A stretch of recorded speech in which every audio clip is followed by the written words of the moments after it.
Hey there, Ivan here with WTI, and what you're seeing here, or not seeing, is the glare from this anti-glare matte glass protector from Mothca.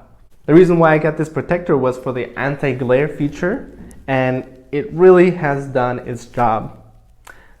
It feels really smooth to touch, so as you're working in your tablet, it doesn't feel like it's getting stuck as you're using it, but it's a really smooth experience as you use the tablet with this particular protector. It's a beautiful design. You can see a beautiful cut edge that it's cut to where you can still install a cover and it's not going to raise up from the screen. Another thing that I really like about it, and I didn't expect much for the anti-fingerprint, but it actually works. So it's just you put your fingers on it and it's not all just greasy. This is a really high quality product that I've enjoyed using.